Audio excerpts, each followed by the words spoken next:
Hello and welcome back to my Touratech accessory installation series. This time I'll show you how to install upper crash bars. This process ended up being more elaborate than the finished product pictures suggested. The first hint of that is right in the packaging with all the little mount pieces and fasteners. So let's begin. The first step is removing both side panels. You will see 4 screws on the outside. Only 2 of them need to be removed. The other 2 hold the decorative panel and don't matter.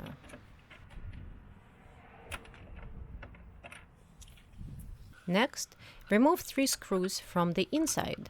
A word of warning: all the screws holding trim panels look very similar, but in fact they are different. Carefully note which position each of the screws was in, because you will remove 17 of them, and you'll need to put them all back where they belong.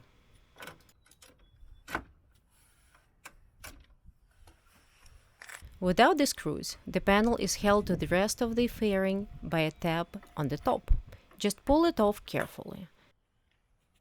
The next step is to remove the top cover. On each side, remove a screw on the top under the handlebar. Then a screw on the side that is normally hidden by the panels we've just removed.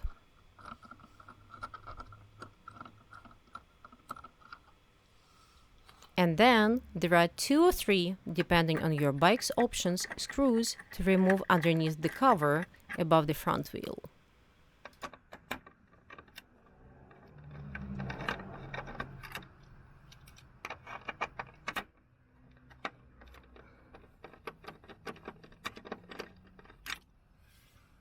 Once all those screws are gone, carefully pull the cover forward to unclip it from the tabs on the frame.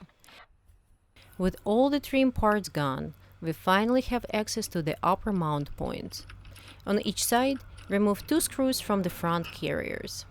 They are located just below the turn signals.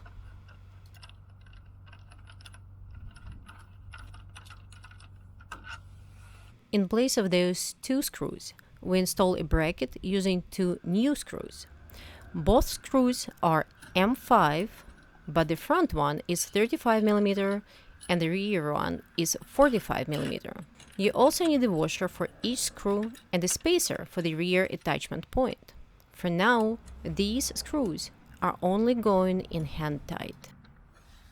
Take the crash bars and install plastic bushings into them with the help of a rubber mallet.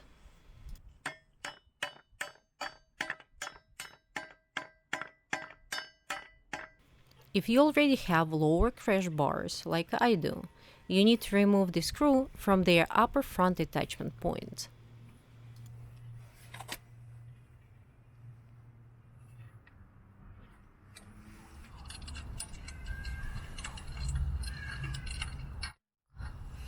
Take one of the 2 upper crash bar pieces. Connect its front part to a newly installed bracket with a screw just so it can hang there, and then use an M8 screw, a pair of washers, and M8 nut to connect the rear of that bar to the frame.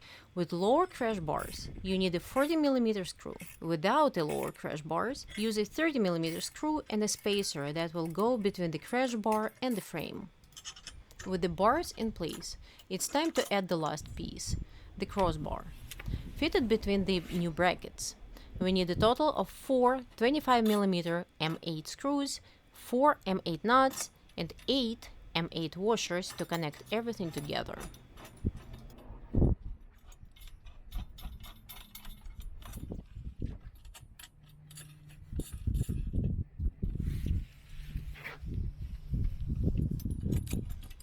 Once all the pieces are connected, check how they line up against each other and make the necessary adjustments. Then go around tightening all screws. If you want to torque everything by spec, the torque for the small screws holding the brackets is 5.5 Newton meters, and for the M8 screws, it's 23 Newton meters.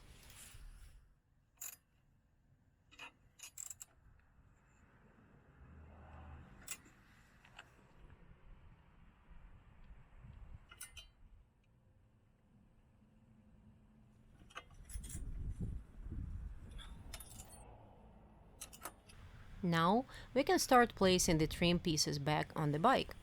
First, slide the top cover back on. Keep an eye on those small rubber bushings.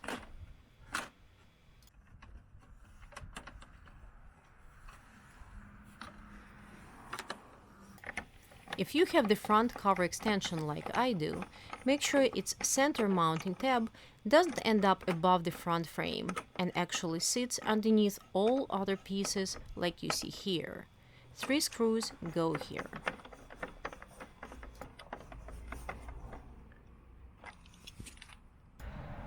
Then use 2 screws for the top of the cover and 2 screws for its sides.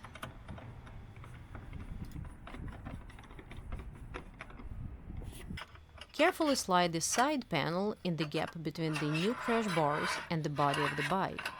Push it under the tab on the top, then attach it using 3 screws on the inside and 2 screws on the outside.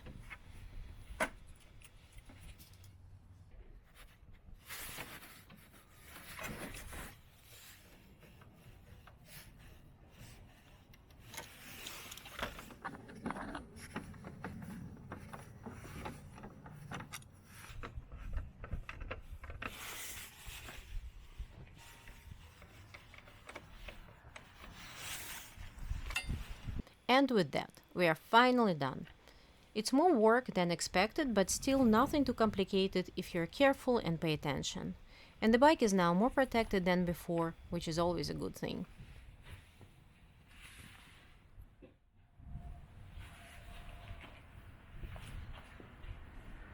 Thank you for watching.